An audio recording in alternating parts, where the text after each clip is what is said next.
अहान रायजादा, ऐसा वजनदार नाम मानो इंडिया की टॉप बिजनेसमैन फैमिलीज में से किसी एक का वारिस हो। मगर हम जिस अहान रायजादा की बात कर रहे हैं उसके कतरे कतरे से बेबसी झांक रही है। अहान एक करोड़पति बिजनेस फैमिली का दामाद तो जरूर है, मगर उसकी हालत पर घर के नौकर भी कहते हैं, कुछ पैसे चाहिए तो बता देना, तुम्हारी गरीबी देखी नहीं जाती। कहने को तो अहान जैसी रिच फैमिली के दामाद सड़कों पर महंगी कार दौड़ाते थे, महंगे क्लब्स में जाते थे, मगर अहान की लाइफ में 3 चीजें आम थी। पहली चीज बेइज्जती, दूसरी चीज बहुत बेइज्जती और तीसरी चीज बहुत से भी ऊपर वाली बेइज्जती। और हाँ, कभी कभी वो किसी रईस को जब अपनी बीवी को एक महंगे होटल में खाना खिलाते देखता था तो वो खुद से कहता था, एक दिन अपना भी टाइम आएगा जब मैं महंगे सूट में ऐसी किसी महंगे होटल में अपनी बीवी शनाया को दर्शन के साथ खाना खिलाऊंगा। जब वो मेरे सीने से लग के एक रोमांटिक डुएट में मेरे साथ रोमांटिक कैंडल लाइट डांस करेगी ना तो वहां बैठे सारे रईसजादों के सीने पर सांप लौटेंगे।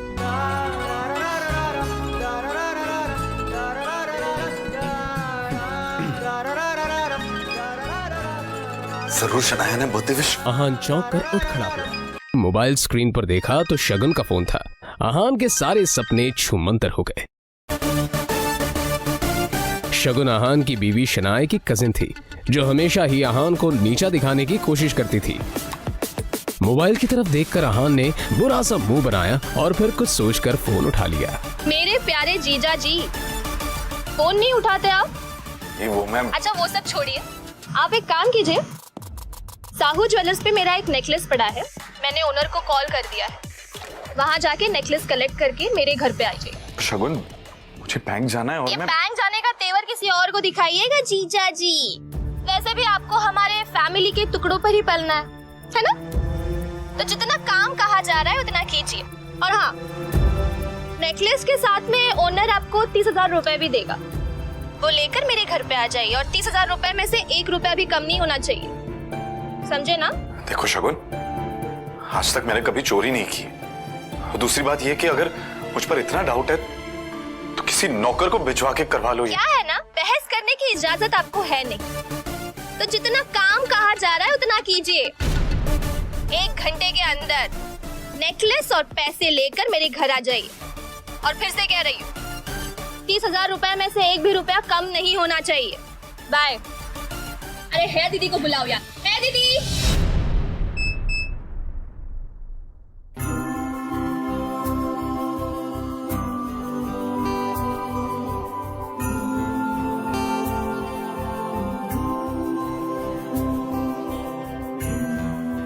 जल्द ही अहान फ्रेश होकर बाथरूम से बाहर आया और जल्दबाजी में अपनी अलमारी की तरफ बढ़ा, जिसमें 2 जोड़ी पुराने कपड़े रखे थे। उनमें से जो सबसे साफ कपड़ा था, अहान ने उसे पहनने के लिए चुना।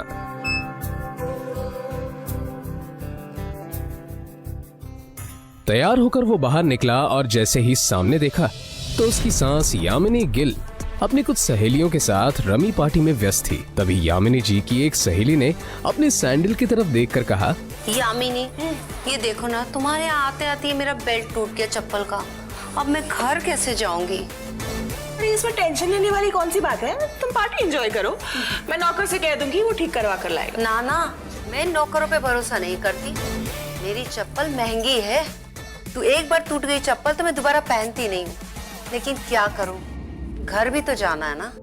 अहान उस तरफ से निकला ही था जब यामिनी जी की नजर उस पर पड़ गई।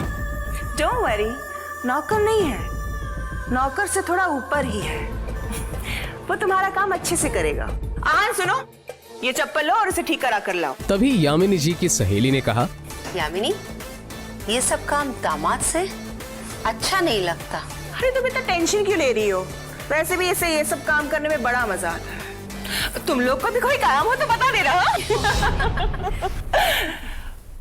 दामाद है तो क्या हुआ, चप्पल भी ठीक नहीं करा सकता? कुछ तो करे, वैसे भी कुछ करता धरता तो है नहीं। ये बातें सीधा आहान के दिल पर आकर लगी, मगर अब उसे ये सब हमेशा ही सुनने की आदत हो गई थी। उसे याद था कि आज उसका बर्थडे है, मगर ये सिर्फ उसे ही याद था, बाकी किसी को भी इससे कोई मतलब नहीं मैं था। भी शगुन का काम करने जा रहा हूं। बहस मत करो, जो काम दिया है वो करके आओ। दामाद है तो दामाद की तरह रहो। भिखारी कहेगा, पता नहीं शनाया की जिंदगी में ऐसा क्या लिखा था कि तुम जैसा निठल्ला पति मिला है उससे। और अब यामिनी जी की सहेली ने आहान को उसकी टूटी हुई सैंडल की स्ट्रैप दिखाकर कहा, ये वाली चप्पल ठीक करना है, महंगी दुकान में ठीक करवाना, समझ में आया? कहते हुए उसने आहान का हाथ उठाकर सैंडल उसके हाथ में पकड़ा दिया।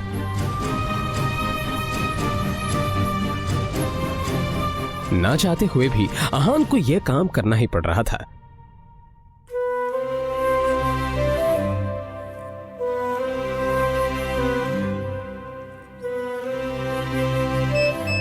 उसके मोबाइल पर उसकी बीवी शनाया ने मैसेज किया। ये मैसेज पढ़ते ही आहान के होठों पर एक स्माइल आ गई और उसकी पूरे दिन की टेंशन जैसे गायब ही हो गई। आज पहली बार शनाया ने उसे ऑफिस बुलाया था। एक वही तो थी उसकी जिंदगी में जिसकी मुस्कुराहट देखकर वो खुद को जिंदा रहता था। शनाया का चेहरा देखे बिना आहान को चैन नहीं मिलता था और उसके बस में होता तो शनाया की हर एक खुशी के लिए खुद को लाखों बार कुर्बान कर देता। रास्ते में आहान को एक फूलों की दुकान मिली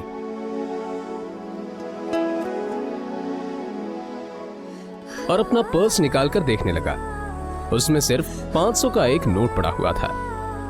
जैसे ही आहान वापस मुड़ा तो उसे शगुन का काम और अपनी सास के दिए हुए काम याद आ गए। उसने एक नजर घूर कर उस सैंडल की तरफ देखा और कहा, माफ करना आंटीज और सासू माँ, आप लोगों को सादर प्रणाम।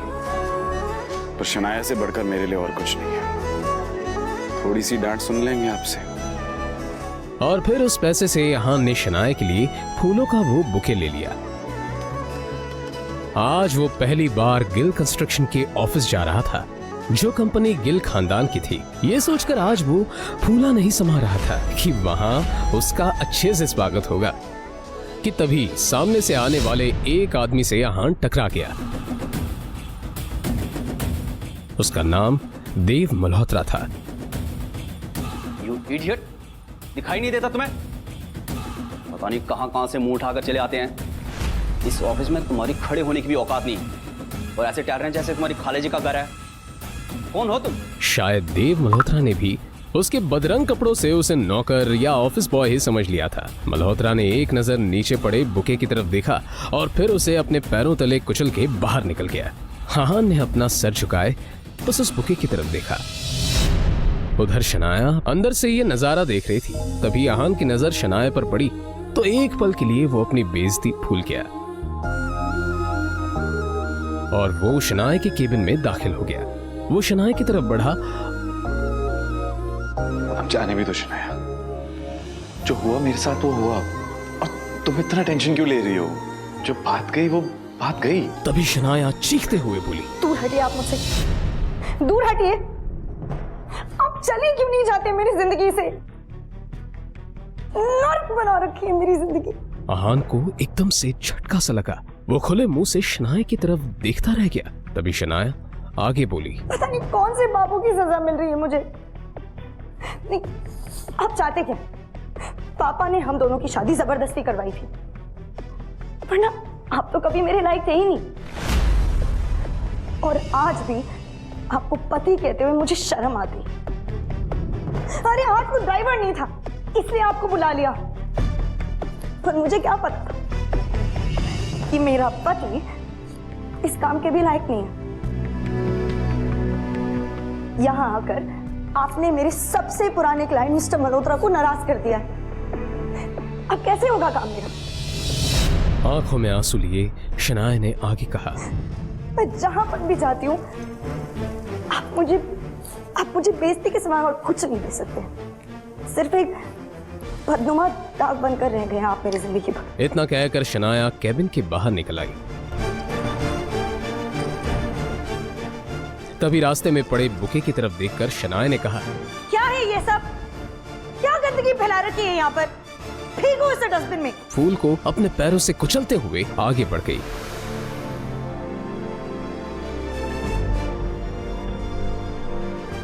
मल्होत्रा अपनी कार में बैठा पहले से शनाया का इंतजार कर रहा था। फिर आहान के सामने ही शनाया अपने क्लाइंट मल्होत्रा की कार में बैठी और बिजनेस के सिलसिले में वहीं से जा चुकी थी। तभी आहान के सामने काली रंग की कार आकर रुकी, जिसमें से एक अधेड़ उम्र का शख्स बाहर निकला। आहान उसे देखते ही चौंक गया, क्योंकि उसकी यहाँ आने की उम्मीद आहान को बिल्कुल नहीं थी। वो आदमी आहान के सामने आकर बोला, यंग मास्टर, एशिया की सबसे अमीर कंपनी और रायजादा ग्रुप के अरबों रुपए का बिजनेस एम्पायर आपका इंतजार कर रहा है।